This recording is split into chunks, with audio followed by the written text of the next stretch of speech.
विगत 10 अगस्त को पुलिस द्वारा सुरजा हांसदा को देवघर से गिरफ्तार किया जाता है और 11 अगस्त को मुठभेड़ बताकर, इनकाउंटर बताकर डेथ बॉडी को पुलिस कब्जे में लेकर के आनंद फानंद में पोस्टमार्टम करा करके ये डिक्लेयर करता है कि पुलिस मुठभेड़ में उनकी मृत्यु हो गई। ये घटना ऐसा संदेहास्पद दृश्य को उत्पन्न करता है जिससे पूरे इस क्षेत्र के लोग उद्वेलित हैं। इस घटना की जानकारी हम सबको प्राप्त हुआ और प्राप्त होने के बाद में हम सब यहाँ पर एक प्रतिनिधि के रूप में, और मैंने कहा कि हम उनके परिवार से मिलेंगे और इसलिए आज यहाँ पर हम सब पहुंचे हैं। हमारे साथ अमर बानी जी हैं, भानु प्रताप जी हैं, रणधीर जी हैं, हमारे लुबिन जी हैं, सुनील सोरेन जी हैं, अमित मंडल जी हैं। हमने सबसे पहले उनके परिवार के लोगों से मिला, बातचीत की और सारी बातों को सुना। जो सबसे महत्वपूर्ण बात यह है कि ये जो सुरजा हांसदा का परिवार है, ये ललमटिया और डकेटा गांव का प्रधान, जिसको माझी घर बोलते हैं, जो गांव का ट्रेडिशनल हेडमैन होता है, और ट्रेडिशनल हेडमैन होने के नाते सामाजिक दायित्व के साथ गांव के उन सारे लोगों के सुख सुविधा परंपराओं का निर्वहन करने के लिए एक जिम्मेदारी सामूहिक रूप से इस परिवार का होता है। और इसलिए सुरजा हांसदा का परिवार इस जिम्मेदारी को निभाते हुए लगातार काम करता रहा है।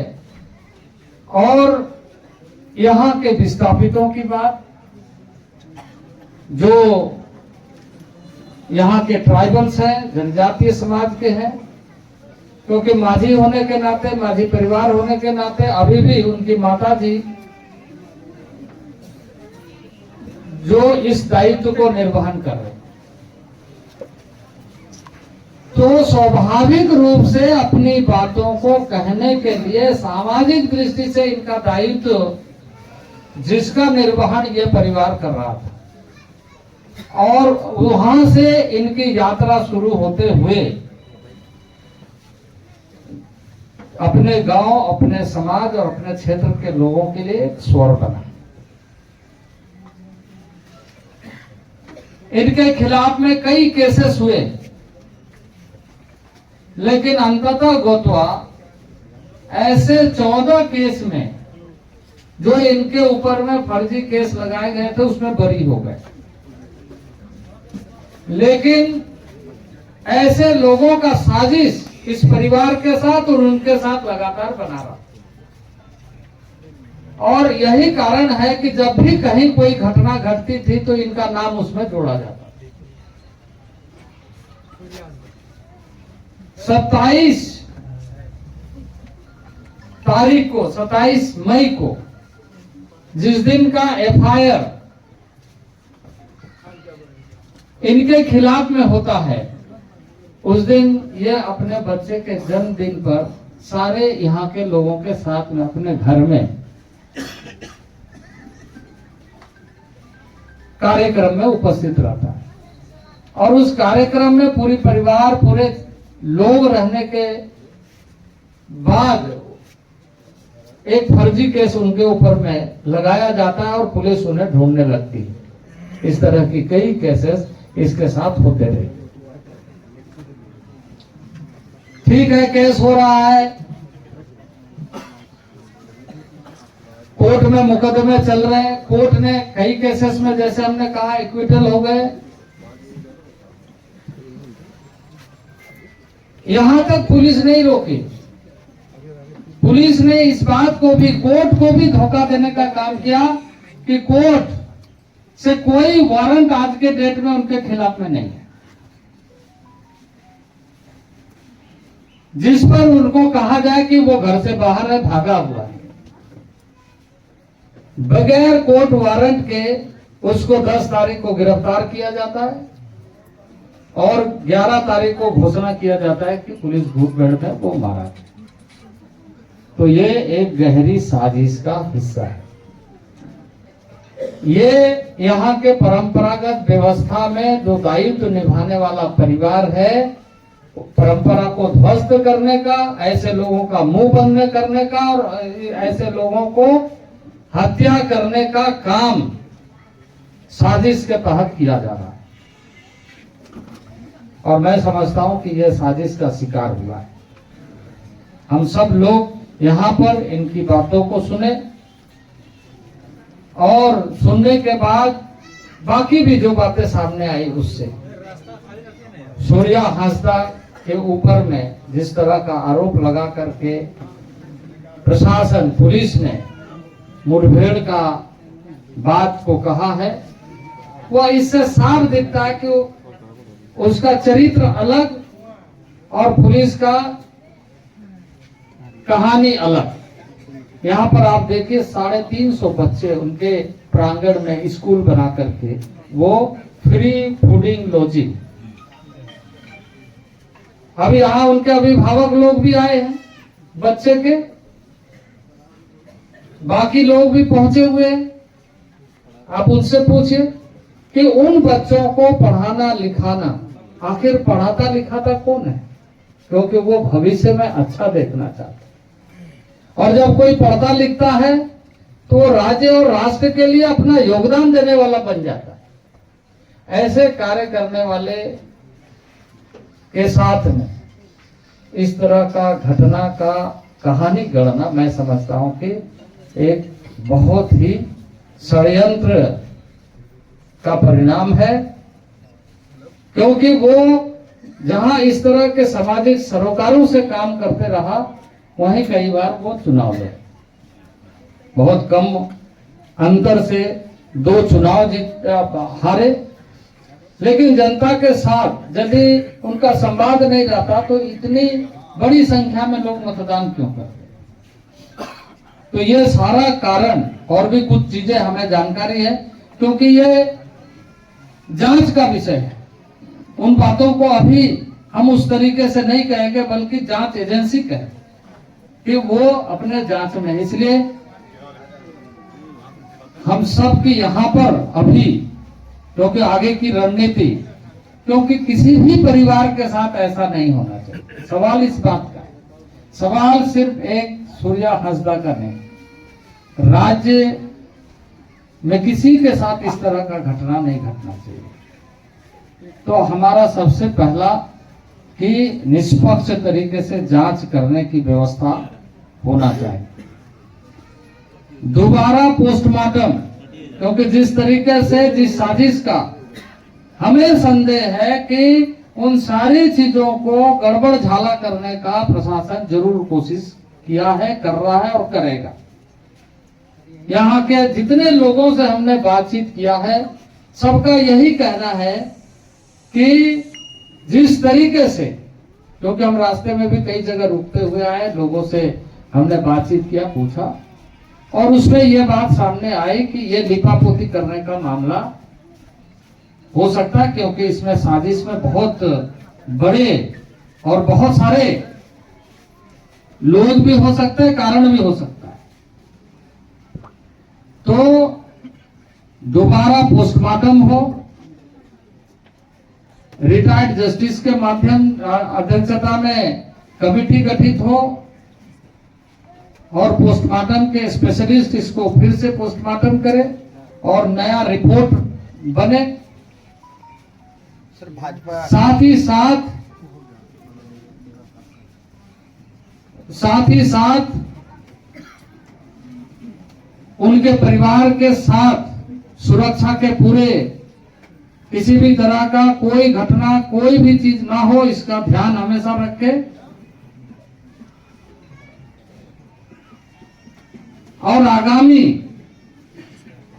दिनों के लिए पार्टी एक निष्पक्ष जांच जब तक नहीं होता है अपनी रणनीति संगठन के तरफ से हम तय करेंगे, क्योंकि उन दबे कुचले सुदूरवर्ती क्षेत्र में रहने वाले किसी भी निरीह पारंपरिक व्यवस्था का जिम्मेदारी निभाने वाले किसी के साथ भी ऐसा होता है तो उसके साथ हम खड़ा रहेंगे। सर क्या लगता है कौन षड्यंत्र कर रहा था इसके बीच? इसको इसीलिए मैंने कहा कि निष्पक्ष तरीके से जांच हो, स्वतंत्र एजेंसी और राज्य के एजेंसी पर यहाँ के किसी भी लोगों को आप पूछ लीजिए, वहाँ जो लोग हैं इस तरह की जांच किसी को विश्वास नहीं है। अभी आने वाले समय में यह स्पष्ट हो जाएगा कि किस तरह की, पहले राज्य सरकार इसको सुनिश्चित करे। यदि राज्य सरकार आदिवासियों का नुमाइंदा है, राज्य सरकार अपनी परंपरागत व्यवस्था को बनाए रखना चाहता है, राज्य सरकार किसी परिवार को न्याय दिलाना चाहता है, तो सबसे पहले उन्हें ही मौका मिलना चाहिए कि वो इन सारी चीजों को स्पष्ट ढंग से स्पष्टीकरण दे। सरकार के प्रतिनिधि और अन्यथा हम आंदोलन के बल पर बाध्य करेंगे कि न्याय मिले। सरकार के प्रतिनिधि द्वारा कहा जा रहा है कि ये बिल्कुल मतलब एक इनकाउंटर है और साफ सुथरा इनकाउंटर है, और कह रही है कि भाजपा मतलब इस पर राजनीति कर रही है, तो क्या कहेंगे? इसमें राजनीति हो रहा है, किसी की जान जा रही है उनको राजनीति दिख रहा है, जी सर, अभी बयान आया सर। किसी की जान जा रही है उसको राजनीति दिख रहा है। इस बारे में मैं टिप्पणी नहीं करूंगा, क्योंकि मैं राजनीति करने नहीं आया हूँ। मैं उनके परिवार से, उनकी माताजी से, वो जिला परिषद के सदस्य रही है, उनकी वाइफ से हम मिले। हम यहाँ पर इस तरह का कोई बात नहीं कहेंगे, पर हाँ इनको न्याय मिले इसके लिए जरूर संघर्ष लड़ाई है। 4 दिन बाद भाजपा के आपके पूर्व विधायक का बयान आया है कि हम डरे सहमे हुए थे इस मामले के बाद। किससे डर रही थी सर भाजपा की विधायक पूर्व नेता? अब देखिए, इस तरह के घटना घटेगी तो कोई भी आदमी आशंका जाहिर कर सकता है, कोई भी आदमी, आम आदमी असुरक्षित महसूस करे। सर केंद्र में आपकी सरकार है, केंद्र में आपकी सरकार क्या सीबीआई जांच होगी? चलिए, धन्यवाद। सीबीआई जांच के बारे में आप कुछ बोलेंगे?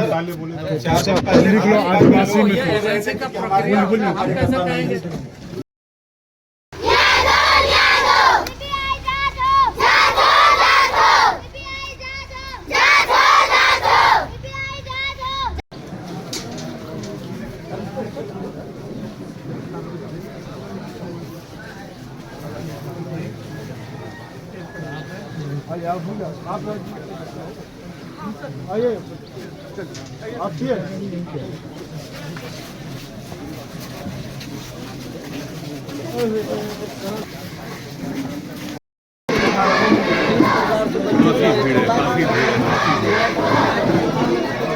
इस वक्त पूर्व मुख्यमंत्री बाबूलाल मरांडी पहुंच चुके हैं, उनके कई साथी मंत्रियों यहाँ पहुंच चुके हैं। सूर्या हरदा घर पर सूर्या हरदा घर पर डकेता में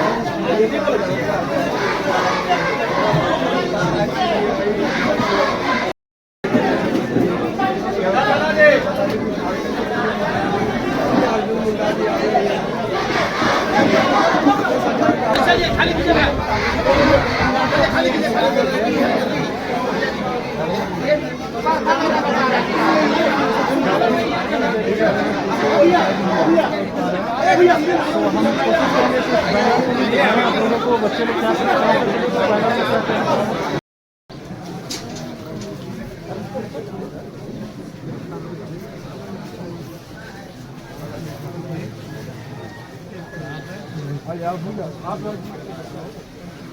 आइए आप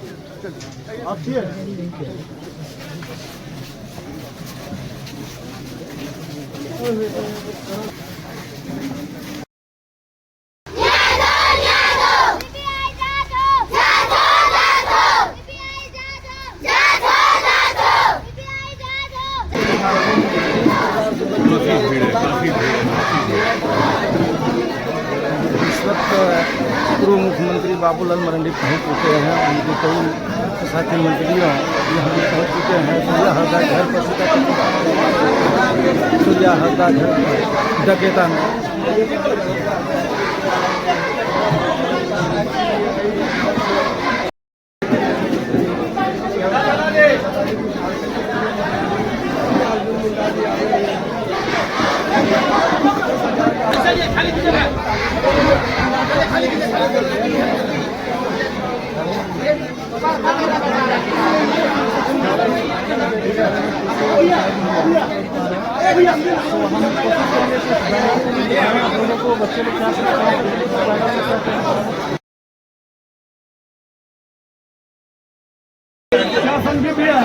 आप लोग शांति रहिए।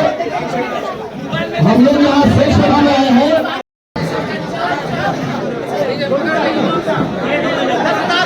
नौबीन दास एक कुर्सी और लगा।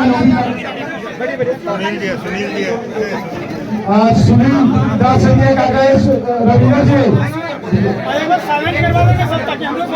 रविंदर जी बैठो ना रे। पार्टी के द्वारा 7 सदस्य टीम का घोषणा किया था कि जो सूर्या हादसा का इनकाउंटर हुआ, मर्डर हुआ, ये सभी लोग कॉन्टैक्ट किलिंग हुआ है, सभी लोग हम लोग जानते हैं, जिसमें प्रदेश से 7 सदस्य टीम का घोषणा किया था, जिसमें झारखंड के पूर्व मुख्यमंत्री और केंद्रीय मंत्री भी रहे श्री अर्जुन मुंडा जी हैं। साथ में अमर गौरी जी जो पहले विपक्ष के नेता भी थे, साथ में पूर्व विधायक और मंत्री रहे आपका रणधीर सिंह जी है, सारकपुर से पूर्व विधायक भी थे, साथ में अमिता सरन जी, साथ में बालू प्रकाश साय जी जो अभी जो मंत्री थे वो भी थे, और